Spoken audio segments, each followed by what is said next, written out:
फजीहत हो गई कि गृह मंत्री और प्रधानमंत्री को उल्टे पांव भागना पड़ा संसद से। दोस्तों, जैसे ही प्रधानमंत्री मोदी और गृह मंत्री अमित शाह एंट्री लेते हैं ना संसद में, क्योंकि आज आखिरी दिन था मॉनसून सत्र का, आखिरी दिन पता था कि भाई मोदी जी भी आएंगे, अमित शाह भी आएंगे, क्योंकि फॉर्मेलिटी भी तो पूरी करनी थी ना। आके आखिरी दिन आकर किस तरीके से नारेबाजी होनी शुरू हो जाती है। नारे किस तरीके के लगते हैं पता है दोस्तों? नारे लगाए जाते हैं, देखो देखो कौन आया, चोर आया। इस तरीके के नारे विपक्ष की ओर से आज संसद में लगाए गए जब पीएम मोदी और गृह मंत्री अमित शाह एंट्री कर रहे थे संसद में। सोचकर देखिए, इस तरीके की फजीहत होती हुई नजर आई है। मतलब मजाक बनाकर रख दिया ना संसद को, कैसे जो है डिस्कशन नहीं होने देना है ना। 22 दिन बाद आप निकल कर आए, 22 दिन बाद आपने एक बयान दिया कि कल मैं 3 बजे जो है वो सारे सवालों के जवाब दूंगा, विपक्ष चर्चा के लिए तैयार है। पर देखिए, आज 3 बजे का समय दिया गया था, पर आज 3 बजने का इंतजार भी इस सरकार से नहीं हुआ कि आते ही उल्टे पांव भागना पड़ गया। डिस्कशन चाहता था विपक्ष। आज संसद में राहुल गांधी मौजूद थे, तमाम पूरा विपक्ष मौजूद था, ये सोचकर कि आज गृह मंत्री अमित शाह जो है वो जवाब देंगे। और जवाब चाहते थे इस देश की जनता, ये देश का विपक्ष जवाब चाहता था और इंतजार कर रहा था। पर हुआ क्या? उनके आते ही अनिश्चितकाल के लिए संसद को स्थगित कर दिया जाता है। मतलब क्या पूरी प्लानिंग चल रही थी या ये सब कुछ स्क्रिप्टेड था कि मीडिया के सामने ये बयान दे देना कि भाई हम संसद में आएंगे, हम जवाब देने के लिए तैयार हैं, हम जो है सरकार के पास कुछ छिपाने के लिए नहीं है, विपक्ष तैयार रहे, मुझे लापता बोलते, मुझे भगोड़ा बोलते, इस तरीके के शब्द कल अमित शाह इस्तेमाल कर रहे थे कि मुझे ये सब बोलते हैं पर हमारे पास कुछ छिपाने के लिए नहीं है, हम तैयार हैं, हम हर मुद्दे पर जवाब देंगे, हर सवाल का जवाब देंगे। क्या था वो? क्या वो एक स्क्रिप्ट थी?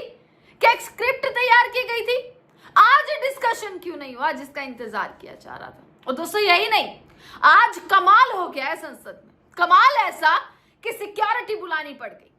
मतलब आज डिस्कशन हुआ नहीं, एनडीए और इंडिया के सांसद कैसे जो है आपस में भिड़ते हुए एक बार फिर से नजर आए।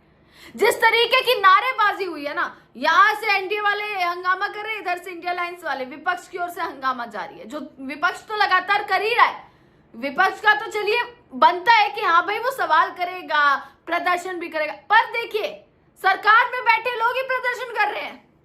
सोचकर देखिए, एनडीए और इंडिया अलायंस के सांसद एक दूसरे से भिड़ते हुए ऐसे नजर आए कि सिक्योरिटी बुलानी पड़ गई, पुलिस बुलानी पड़ गई उनको रोकने के लिए। ऐसा माहौल संसद में बन गया।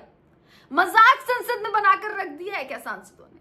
क्या इस तरीके की राजनीति जो आज देखने के लिए मिल रही है, जहां पर सरकार से सवालों के जवाब लेने के लिए कैसे जो है भिड़ना पड़ता है, सड़कों पर उतरना पड़ता है। मतलब सड़कों पर तो उतरे ही, सड़कों पर तो हंगामा हो ही रहा है, पर अब संसद में भी ये हाल हो चुका है। वो सोचिए दोस्तों कि कैसा कुछ। अब अमित शाह जी आए, नरेंद्र मोदी जी आए, राहुल गांधी सामने खड़े थे, क्योंकि आज तो भैया आर पार की डिबेट होनी थी, जवाबदेही थी, पर वो जवाबदेही हुई नहीं। अनिश्चितकाल के लिए संसद को स्थगित कर दिया गया। मतलब ओम बिरला को कल अमित शाह ने लेटर लिखा था कि वो चर्चा करेंगे, पर आज आखिरकार क्या हुआ कि ओम बिरला ने आते ही संसद को स्थगित कर दिया। आते ही 1 मिनट के भीतर सिर्फ वंदे मातरम का गीत हुआ है, उसके बाद संसद स्थगित हो गई है। मतलब विपक्ष को लग रहा था अब डिस्कशन हुआ, पर नहीं, अनाउंसमेंट हो गई कि अनिश्चितकाल के लिए संसद को स्थगित किया जाता है। दोस्तों, आप तस्वीरें देखिए, सिक्योरिटी बुलानी पड़ गई, आपस में ऐसे भिड़ते हुए नजर आए। मकर द्वार को ब्लॉक करने की कोशिश की गई ताकि अमित शाह वहां से निकले तो उनसे सवाल किए जाएं कि वो संसद में जवाब, इतने दिनों बाद कल वो निकल कर आए, उन्होंने आज वादा किया था जवाब देने का, तो आखिरकार जवाब क्यों नहीं दिया? इस पर लगातार सवाल उठ रहे थे। अब विपक्ष इतना भड़क चुका है ना दोस्तों इस चीज पर, बेहद ज्यादा, क्योंकि विपक्ष आज इंतजार कर रहा था। वाकई में मैं आपको बताऊं, आज इंतजार था विपक्ष को कि भाई जवाबदेही होगी, पर आपस में भिड़ रहे हैं, इधर से नारे लग रहे हैं, उधर से नारे लग रहे हैं, देखो देखो कौन आया, चोर आया, कि नारे लग रहे हैं। तो उधर से वो एनडीए के सांसद जो है वो अलग पलटवार कर रहे हैं, सिक्योरिटी, धक्का मुक्की, ये सारा मतलब ये चीजें जो है संसद में हो रही है। विपक्ष भड़कता हुआ क्या बोल रहा है? अभी राहुल गांधी का कोई बयान नहीं आया इस पे, पर हाँ कांग्रेस की तरफ से केसी वेणुगोपाल, मल्लिकार्जुन खड़गे के इन पर बयान आए हैं। क्या बयान आया है दोस्तों, मैं आपको सुनवाती हूँ। मल्लिकार्जुन खड़गे ने कहा संसद 19 दिन चली और गृह मंत्री अमित शाह के पास कम से कम 25 से 26 दिन थे, फिर भी उन्होंने इस बारे में नहीं सोचा। अमित शाह का बयान सिर्फ जनता में अपनी छवि बनाने के लिए था कि भाई मैं जवाब देने के लिए तैयार हूं, अपनी इमेज सुधारने के लिए, क्योंकि गृह मंत्री से सवाल किए जा रहे थे, सवालों के घेराव में थे। अपनी इमेज को सुधारने के लिए उन्होंने बस एक बयान दिया। वे कब तैयार हुए? जब उनका एजेंडा पूरा हो गया। सरकार ने 19 दिन बर्बाद कर दिए और अब ये सदन का समय बढ़ाने की मांग कर रहे हैं।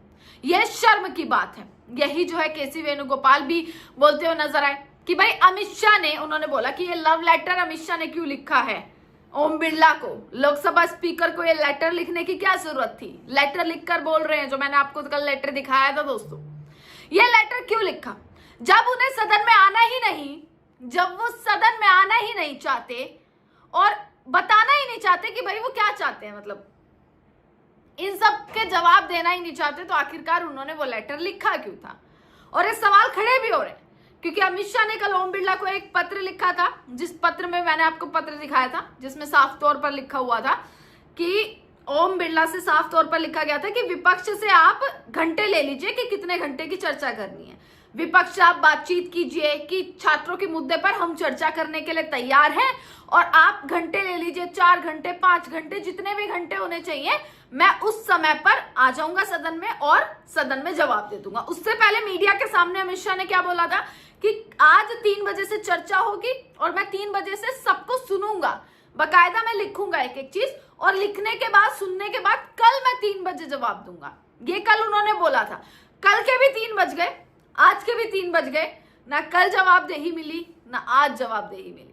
मतलब ये माहौल संसद में बनता हुआ नजर आया। और आज की तस्वीरें जिस प्रकार की संसद से निकल कर आई हैं कि भाई संसद शुरू होते ही स्थगित हो जाना, जहां एक तरफ विपक्ष को इंतजार था डिस्कशन होगा, विपक्ष पूरी कोशिश कर रहा था डिस्कशन होगा, वहां पर संसद को पूरे तरीके से स्थगित कर देना। अब क्या होगा? क्या कोई विशेष सत्र इसके लिए बुलाया जाएगा? और अब अमित शाह से जवाबदेही कैसे ली जाएगी? कब अमित शाह जवाब देंगे?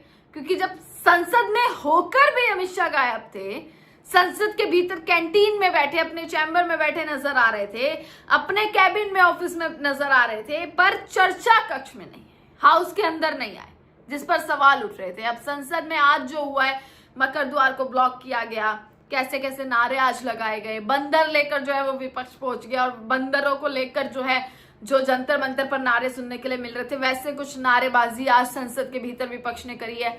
और ये नारा हुआ तो वहां से ऑफेंड हुए एनडीए वाले, और कैसे एनडीए ने वहां पर धक्का मुक्की और ये सारी चीजें करनी शुरू कर दी, जिसके बाद सिक्योरिटी ने उन्हें रोका है। ये माहौल बना था और ये सबके जिम्मेदार कौन है? अगर कहा जा रहा ना कि विपक्ष जिम्मेदार है, तो नहीं, जिम्मेदारी सरकार की है, क्योंकि अकाउंटेबिलिटी सरकार की है, गृह मंत्री की है कि वो आकर जवाब दे। गृह मंत्री के अब तक जवाब देने से कितनी चीजें सुधर सकती थी, कितनी चीजें। इस देश के हर उस छात्र को जो सड़कों पर उतरा था, उसे एक जवाब मिल जाता कि आखिरकार क्या कुछ हुआ था। मतलब सारी जो कहते हैं ना फसाद की जड़, वो गृह मंत्री जो है वो नजर आ रहे थे। अब ये तमाम चीजें संसद में हुई हैं और आगे क्या रहेगा वो सारी तस्वीरें मैं आप तक पहुंचाती रहूंगी।